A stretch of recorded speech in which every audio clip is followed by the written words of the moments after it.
Good morning, everyone. Go ahead and jump in. My name is Adam Sellers. I'm a customer success manager here at CentralReach. Today's webinar, we're going to go over some TRICARE submission information. This is going to be geared specifically towards TRICARE because TRICARE does things a little differently. And we'll discuss that in just a moment. Um, I am going to make a couple assumptions here when I jump in. I'm going to try and keep this webinar a little quicker than my usual ones, probably about 30 to 40 minutes, hopefully. I will be monitoring the questions, so if anybody has a question, throw it up there. Thanks so much for your replies. Let me know you can see and hear. So, what makes TRICARE different? TRICARE is different in the sense that when you submit a claim to them, they want it in a slightly different format in how you send them who did the work and who's signing the claim in box 31. The ultimate presentation of the claim is the same. I mean, a claim form is a claim form. There's no getting around what information it contains and what you can transmit on it. Now, there are a couple little shortcuts I'm going to show you. A lot of you probably know that these already exist. If not, I'll show those as well. I did build out about a week's worth of data in my demo account so we can look at that and so we can see a little bit more diverse than what we usually have in our demo accounts. It's very specific, obviously, just towards TRICARE. My assumptions that I'm making today are that you know how to check you're not converted. You know how to make sure that you've got all of your billing entries ready to be billed, that you've looked for overlaps, fixed anything, et cetera, et cetera. I'm going to take it pretty much from I'm ready to go make a claim. Let's make a claim. So that being said, let's go ahead and jump right in. So I'm going to move over to my billing screen. So I'm going to click on $ billing here. When I come to $ billing, as we all know, it defaults the last 7 days. I actually put information in here through tomorrow. So I'm going to go ahead and pull tomorrow. Usually what I tell people when you go to bill is the first thing you're going to do is when you come here is set your calendar to the period you want to bill. That's all you need to see right now. If you want to go look for other stuff later, before, after, anytime, feel free. But I'm just going to concentrate on what I want to bill. So I want to bill this 1 week, the 16th through the 22nd. So I'm going to go ahead and hit apply. And that's going to pull up all my information. As we can see, we have a whole bunch of entries in here, a little over 50. So I get a whole page of data. Once again, like I said, I'm making my assumption that I have cleaned all this data. I've fixed all my overlaps. All my 6.8 and 6.9s are good, and I'm ready to move on. Now, I did leave a couple errors just to show you a couple things that are pretty handy that the system can do. As we come in here and we go to make our TRICARE claims, uh, I did it with United Healthcare, Military, and Veterans. Same thing as TRICARE. It's just TRICARE West. One of the things we usually recommend is when you go to bill your TRICARE claims, do them in a completely separate loop from your regular workflow. The reason is it has to do with how you need to submit your claims to TRICARE. Generally, what we see when people come into CentralReach or some type of practice management system is that they have usually been billing on TRICARE's platform, mytricare.com. You can go in there, click on Express Claims, and go ahead and submit claims. The thing that makes TRICARE different is that usually when you submit to commercial payers, you would go ahead and select all of these claims and you would bill them all under whoever is in network with that commercial plan, whether it be the BCBA, the sole proprietor, a doctor, something like that. You're going to bill all those claims under them. They are going to be the rendering physician. They are going to sign the claim in box 31, and you're going to throw their MPI number in box 24J for all your service lines. This is where TRICARE diverges. It's right there at the beginning. So for example, those of you that have been using Express Claims, you know that when you go ahead and log into mytricare.com, click on Express Claims, step one is you select the office that you're going to submit from. So you click on the office. The next thing you get a list of, or the next screen is you get a list of all the employees at that office that are approved to submit TRICARE claims. Please remember that little note. If an employee does not appear in that list at TRICARE's website, this is a really kind of cool little check you can do, is that you can't submit claims on them through CentralReach either. Meaning, if TRICARE doesn't have that fundamental, first step of having that provider in their network, you can't submit claims on their website. You can't submit claims under their name from anywhere. Because when you try and do so, they're going to say, hey, I don't recognize this person. They're going to kick it back. So that being said, you would be presented with a list of names of employees. You would click on the employee you want to submit a claim for. Then the next screen would present you with a list of clients. If the client wasn't in the list, you enter in the member ID, and then you go find it and then start making your claim. So when you make a claim in Express Claims, and the way TRICARE wants them is they want one claim per employee per client. So if you have 2 staff that work with a client, you need at minimum 2 claims. If you have 3 staff that work with a client, you need at minimum 3 claims. 1 claim per staff per client. That's the big divergence between them and commercial payers. So that being said, that is the same way you're going to do it here in CentralReach. That's why we usually recommend, as a practice, if you have a workflow and you're going through and you do, hey, I'm doing all my commercial payers, and you run through all them and you just submit those. Let's say you submit all your commercial payers in one huge batch. That's totally fine. When you go to do your TRICARE claims, pull them out as a payer separately. Pull up your payer list and say, hey, I just want United Healthcare. I just want TRICARE. I just want the one sub plan. Do it however you want. If you want to break it down deeper and you want to go, hey, I'm going to do United Healthcare, military, and veterans, and I'm just going to do my one client chicken pie. Yes, I have some crazy names in here. You can do just that payer, just that client. Now, the nice thing is in CentralReach, you can also do a batch that is based upon payer only, just being the payer TRICARE. So I'm going to do it 2 ways. I'm going to pull up just one client at a time, and then we'll do the other 2, and I'll show you how you can do that in a larger batch.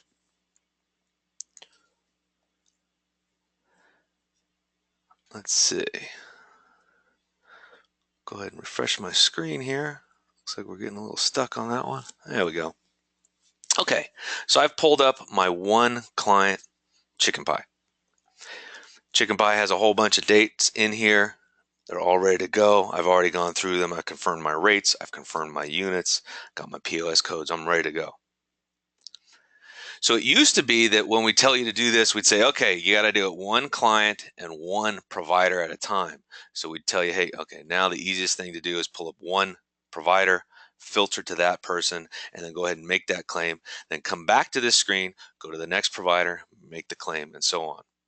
So one thing that we did add to make this claims generation a little quicker is that if you go ahead and select all actions, bulk merge claims, just like we do on every claim, you'll come to this screen and I've got 18 different codes to bill, and I've got a mix of all of my providers here. So what we added was this little split on providers button. So what does it do? When I check this box, it is going to take all these claims and it's going to look at who the provider is.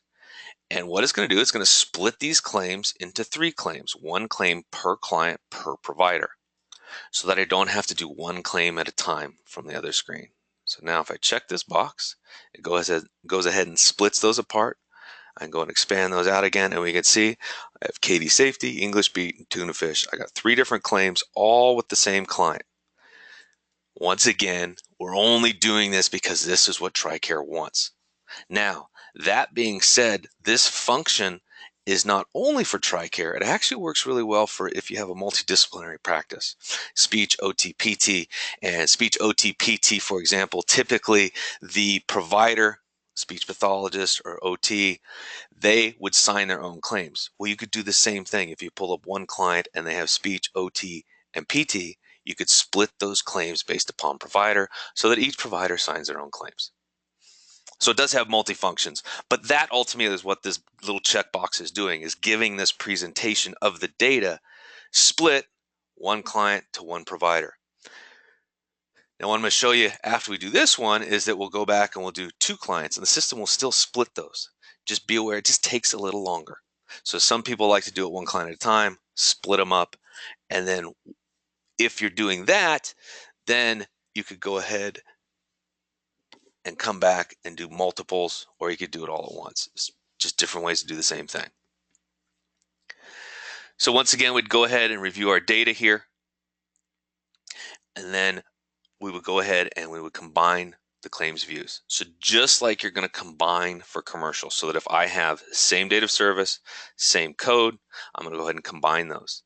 Now, the one other difference is if I have multiple techs, multiple behavior techs, multiple direct therapists, behavior interventionists, they're going to be presented on different claims, and they will each need their own 0364T for their day. So if you have two techs in the same day, both techs need a 6.4 and a 6.5. Now, if it's the same tech working a split shift, meaning one tech works in the morning with that client, one tech works in the afternoon, it's the same person, then you would combine those claims normally. You would do a 6.4 on the first half an hour of the morning appointment, and then all the rest of the additional minutes for that day would be 6.5 for that person. So you would continue to combine and roll those times up together. The difference is, once again, if you have two different people performing the 6.4, 6.5 codes. So we go ahead and click on Combine Claims View. And once we go ahead and click on Combine, this is when the system is now looking to see if there's the same date of service and same code. It's going to roll it up together. Now, one of the things I did leave in my data set was this, which I love to show as a little small check and balance. If I'm submitting a claim for chicken pie here, and on 418, I get a first half an hour code that combines, I go, whoa, whoa, whoa, wait a minute. I missed something back on the previous screen. So this can be a really great check and balance on your first 30-minute codes. If you click Combine Claims View, and you ever see any of the first 30-minute codes combine, and this could be universal, not just for TRICARE, for everyone. If I see that, I go, whoa, wait a second, let me back up and fix that. I need to take one of these 6.8 units, hopefully it's just one. So if I click the plus button, yeah, we can see it's just 2 appointments. So I can go ahead and fix that, roll one of those 6.8s into the 6.9 where it should have been in the first place. But if our employees use standard protocols, they're building all the appointments with both pieces of the code, that's fine. Me as the biller, I'm the last stop. I'm the person responsible for submitting the clean claims. So I can go back and do that. Now, one thing I also like to let people know, let's say you had a whole page of data and you're at the last claim on the screen and you've been fixing all this stuff all the way down the screen and you're ready to submit, and the last claim on the screen has this error. Don't forget, you can also uncheck this. If you uncheck these items, just like everywhere else in the system, when I go to generate claims, you can see that this item will not export. It will not be made. So I could make a quick little note. Hey, I'm going to go ahead and generate this whole page of claims, but I need to go back to Chicken Pie and Katie Safety, and I need to fix that real quick, and then I'll make that claim separately. So don't be alarmed. There's always ways to fix things. So I'm just going to ignore this one for now, and then I'll go back and fix it. So a couple other things that make TRICARE different. So typically when you submit under your commercial payers, usually you want to go ahead and submit under whoever that in-network person is for your provider supplier. So reminder here, provider supplier is our box 31, that signature box.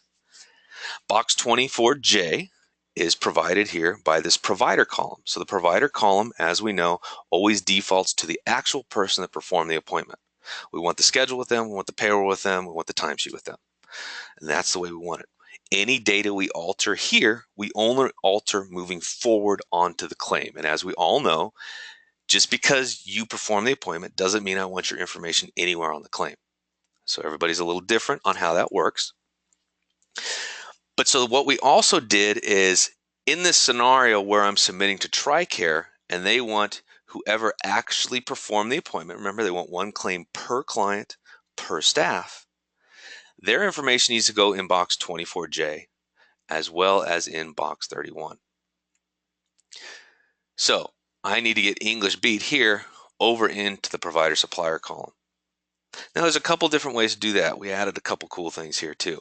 One is you can do it the way you always have. Click on a little magnifying glass, type in English Beat, and it overwrites that column. The second thing we did here is we added this little gear. I'm sure a lot of you have seen this. There's a way to clear everything. You can copy what is ever in the first cell all the way down the page with the to all claims, but you can also synchronize from this column, provider, over to the provider supplier column with a click of a button. So if I click on the gear, I click this, I do that. Saves you about 4 clicks. The 4 clicks it saves is clicking on the magnifying glass and typing in 3 characters. So this saves what? 3 clicks. 1 click, 2 click, 2 clicks, 2 to 3. Anyways, that's how you get that information to copy over. So that was added as well. Now, given that all this stuff is ready to go now, I would go ahead and click Start Claims Generation, and it's going to go ahead and then sequentially run down through this page and make all these claims. Now, if I go over to my Claims Manager, what I get here is I get 2 separate claims for chicken pie down here at the bottom for my 2 separate employees. This is what I'm going to take and then submit. Oh shoot, somebody reminded me, I totally forgot. The one other thing that TRICARE needs is they want session times.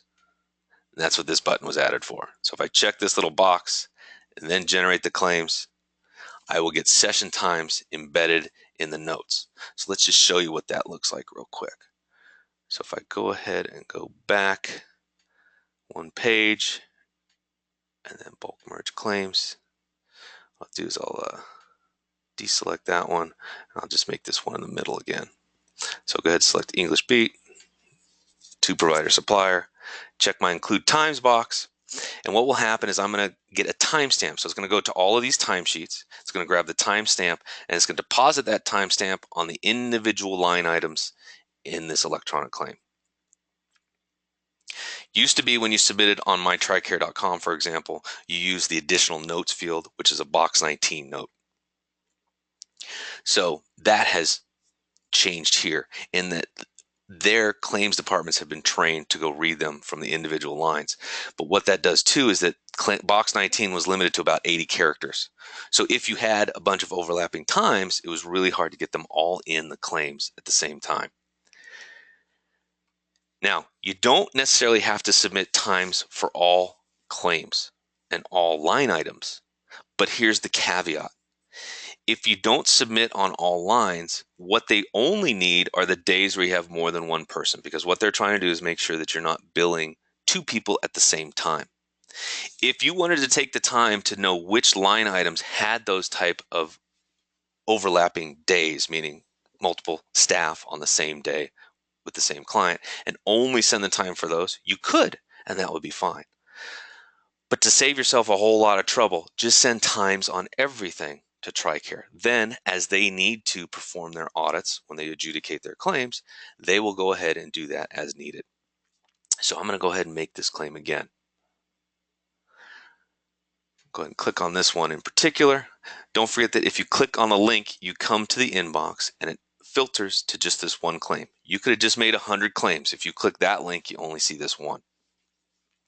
And so where we get that time data is if I click on the edit pencil and open up the claims editor and then go over to the individual service lines. If I click on any one of these individual lines, you'll see here's my timestamp. So there's my 0364T on 418 at 10 to 10:30. The other thing the system will do is if you have somebody that works a split shift or you're rolling up times together, the system will add all of those timestamps in here. So if, for example, this was a 6-5 and it was a split shift, 10:30 to 12, and then there was another time, they took an hour break for lunch, for example, start again 1 to 3. What you would see is when the system does combine those entries, it will also combine those timestamps. So it will roll those all up together as well.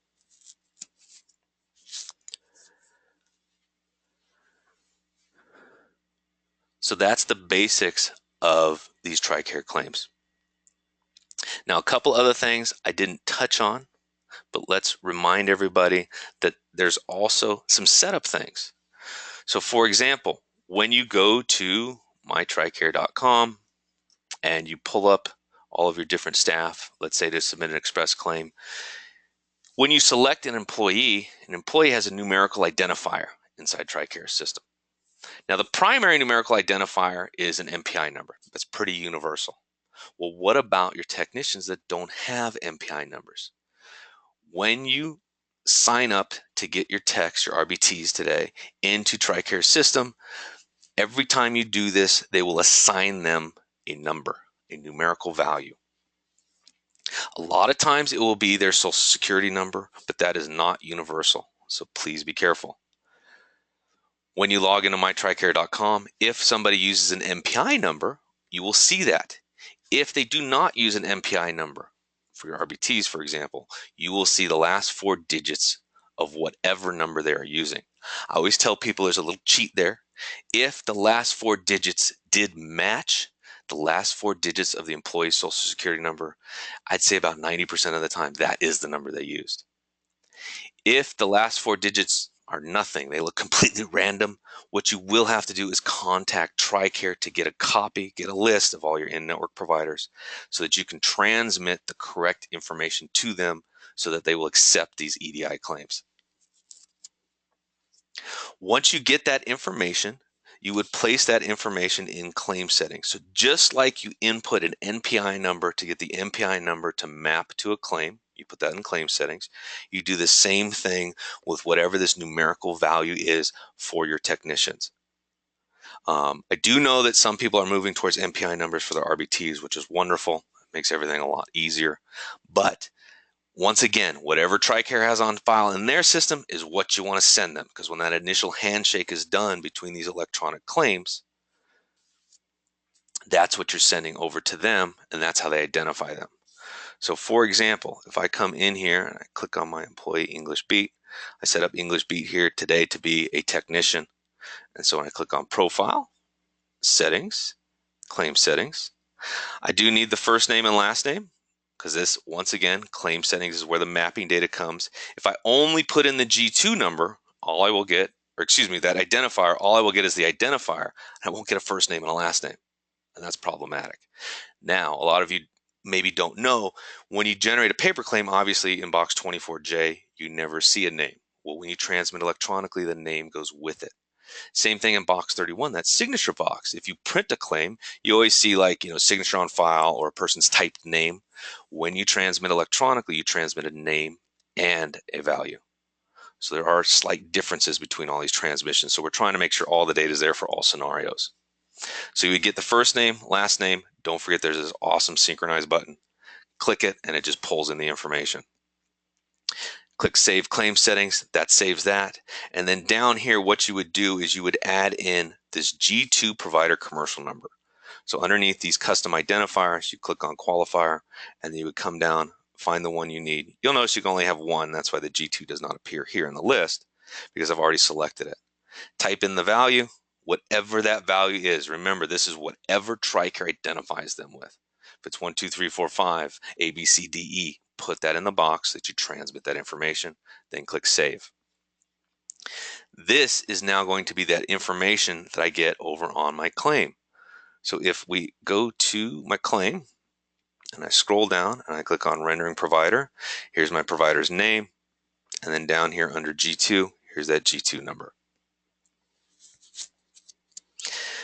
This is a little redundant, and they won't read this if you only put it in as a social security number. You have to add it in as this G2 qualifier. So even it's the same number in both. If you want to put in somebody's social and transmit that and transmit the G2 number, and the G2 number is different, it will transmit both numbers. So all those numbers are in there. So I'm going to double check the questions. Timestamp comes from the calendar. No, it does not come from the calendar. It comes from the timesheet. And just a small reminder there, the calendar and the timesheet can be two different things. They should be the same, but they can be different, meaning I could have an appointment from 10 to 2.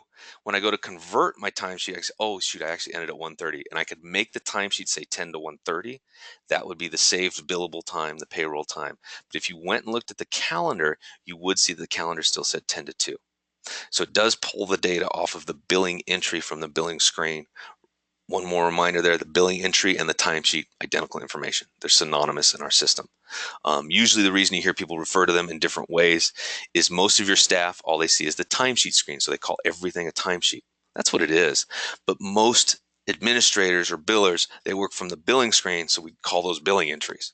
Well, it's the same data. It's just two different ways to look at that data.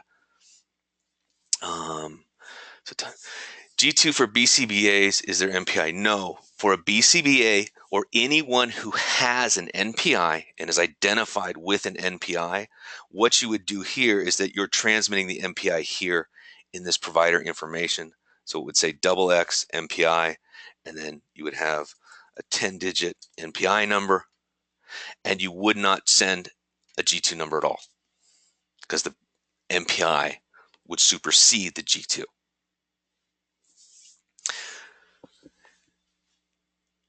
Claim settings would be the NPI number for your BCBAs, typically, yes. Or once again, like I said, some people are getting their IBTs registered with NPIs, which is really cool because an NPI, once again, is a much more universal number. It's a lot easier to work with in most software platforms, including ours. But that's what that is. So it's either NPI or G2. You don't need to send both. But primarily, you're going to see the G2s attached to your technicians.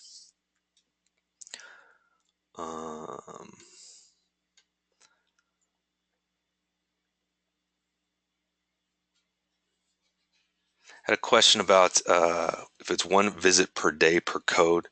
So this gets a little tricky because in order to submit the claims, you need that first 30-minute code per claim. Because once again, if you submit a claim, let's say you have two technicians and the second technician of the day is a different person and all you submitted was a 6.5, you're going to get that claim kicked back because it doesn't have the 6.4 starter code, is usually how that works. It's typically what we see still today. Is it possible to move claims from the inbox back to new status? So my guess is if you put something in the inbox and claims, but the billing entries transition to that build, can you ever get them to new? They don't go back to new. So I can delete a claim, yes, absolutely. So if I come in here to the claims and I go, hey, I want to delete this, and I say yes. Let me just make sure I didn't have another one. So let me go ahead. I'll delete them all for chicken pie here. What you do get is there is a way to find this. It's just a little different than what some people think. So if I'm on this screen, let me refresh, and I should see pretty much all of my entries turn blue. So let's take 2 minutes and talk about this real quick. What's the difference between blue and orange? So orange means new. New means never been built. If I click way over here on the gear, this is a new entry. What makes something blue? Blue can be a slight misunderstanding to a lot of people. Blue means outstanding. What does outstanding mean? Outstanding means there is a positive number in the owed column. So right now, all of these entries are actually outstanding. That's why if I click the outstanding filter, sometimes I can get a mix of orange and blue data. What does blue mean? This color transition is actually controlled by a billing trigger or a payment trigger. So the trigger is if I make one claim or one invoice, the system transitions this color from orange to blue. It is a one-way transition. It can never go back. Now, what does happen though is, for example, if I click on claims here as a filter and I say, hey, show me everything that's not gone out on a claim. What I expect to see here when I click on this should be just my orange ones, right? So if I click on no claim, wait a second. Is my filter broken? No, my filter is not broken.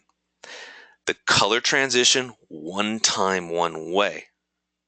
If I delete the claim that all of these entries appeared on and click over here, you can see that the system considers this new and or it has not been billed. That trigger does go away, so it reverts back to new. It does tell me last billed on 4/21 today. Now what the system's doing here is it's tracking the fact that you did make a claim, and if you see this, usually what it means, is there is no claim to show you, because if it says made a claim, it'll say one claim generated, one claim exported, or any variation on those, 2 or 3, etc. But that's what the system's telling me. So if I say status no claim will pull anything that has never appeared on a claim. Now, same thing here. So if I click new is really cool because it pulls just orange. But please don't confuse just orange or just outstanding with meaning that everything has gone out on a claim. What I usually tell people as a final check, I should come in here and say, hey, I'm going to click here and say, show me anything that has no claim. Take off my new status, just tell me no claim. And I'm going to filter to my payers that are insurance-based. Once again, if I have a school or private pay, they're obviously not going to get a claim. So if I look at them, I might get a whole bunch of data that doesn't make sense because that data never would have gone out on a claim. Is United Commercial billed the same way as the military? No. This has to do with the processing centers that handle it. The processing centers that handle TRICARE, because it's a federal program, they follow a slightly different rule set. Typically, Commercial United is going to be submitted the same way you submit all your other commercials. All right, so now let me show you a bigger batch. So we talked about the G2 numbers, MPI numbers, where the data is coming, a little bit about filters, all that stuff. So now I'm going to go ahead and take off all my filters here. And I'm going to go ahead and select all actions, bulk merge claims. Made sure I had this today too. This question, a lot of people misinterpret. So please, when you get presented with a question, usually if we read them, they're pretty self-explanatory. This one says, we notice you selected all of the billing entries. However, they're not all on the screen. Why aren't they on the screen?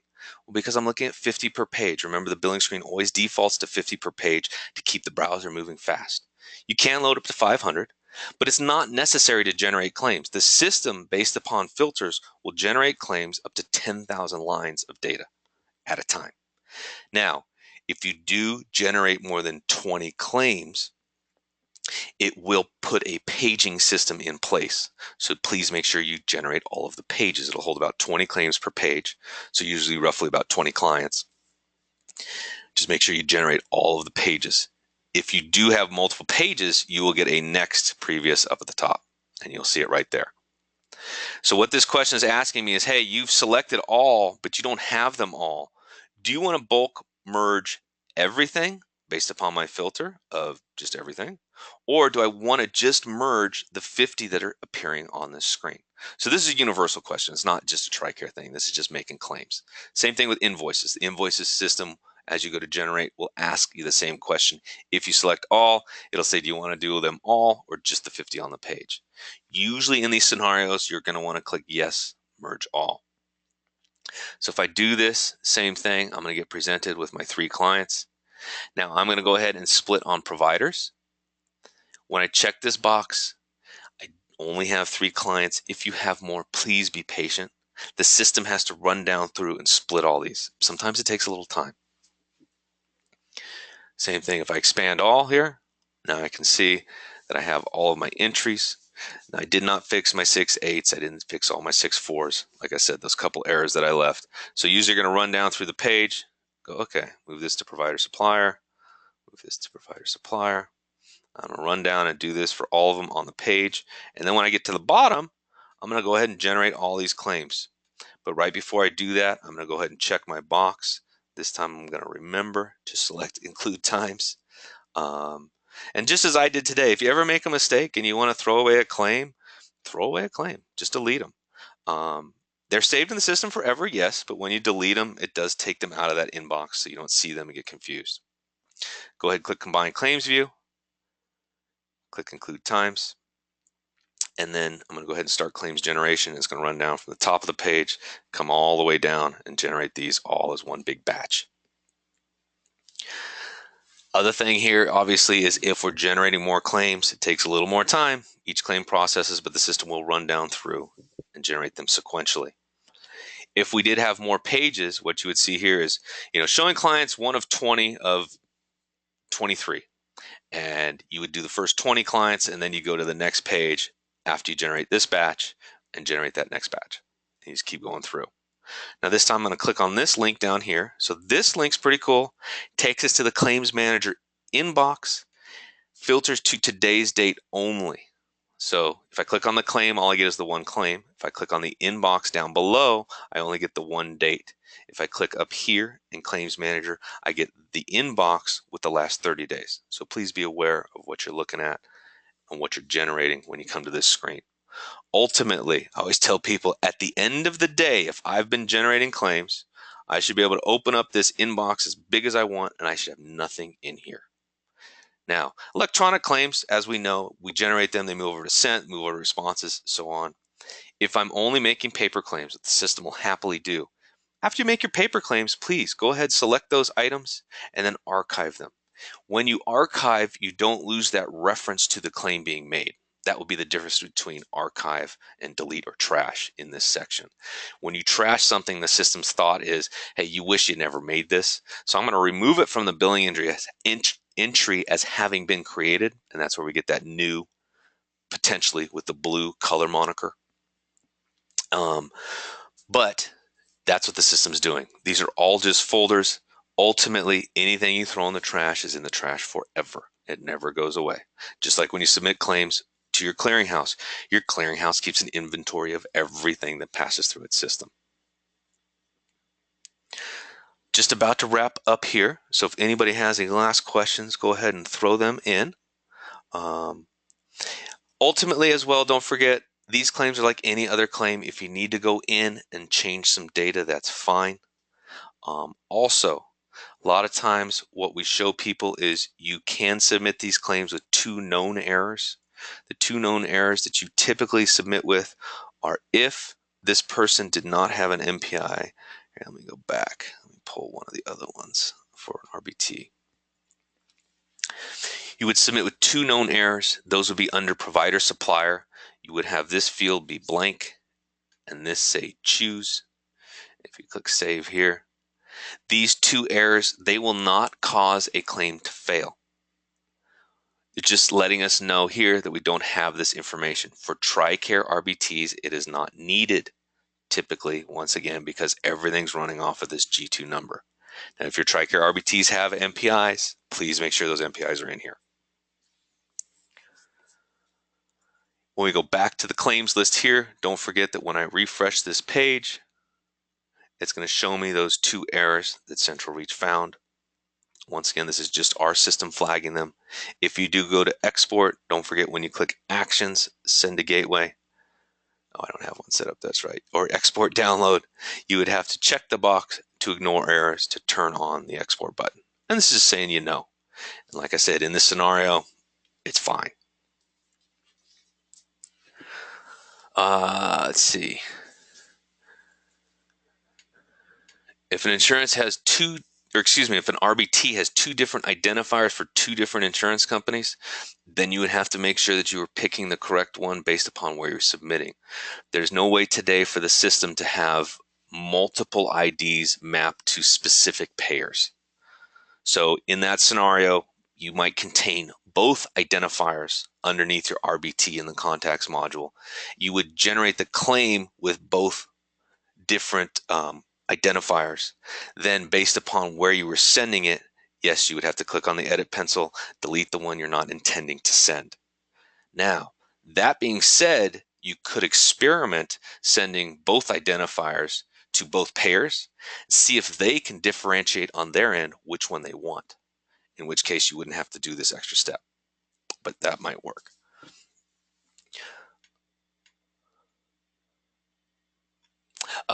Different TRICAREs not require modifiers. So modifiers are all going to be based upon your contracts. I don't know that they require any today, although there was that new code they came out with, or was it just that the POS telehealth was added? I can't remember. But anyways, if a code requires a modifier, it behaves just like any other code that requires a modifier. Yes, please make sure you get those modifiers in there. You can attach them in CentralReach to the individual service codes so that they attach themselves to the billing entries automatically, so that then when you make the claims, they do appear in the claims as well. I did not add any on these claims. I just had everything come through just straight up. Just trying to keep it simple. Well, thanks so much for everybody's time. Have a wonderful day and a great weekend. If you did sign up for the webinar, like you all, even if you didn't attend, you will receive a link to this webinar video. It will also be posted to our help page in a couple days. It gets posted if you go to help.centralreach.com. There is a section for just webinars, and all the webinars are posted there for all posterity. All right. Thanks so much, everybody. Have a super day and a great weekend. Talk to you later. Bye-bye.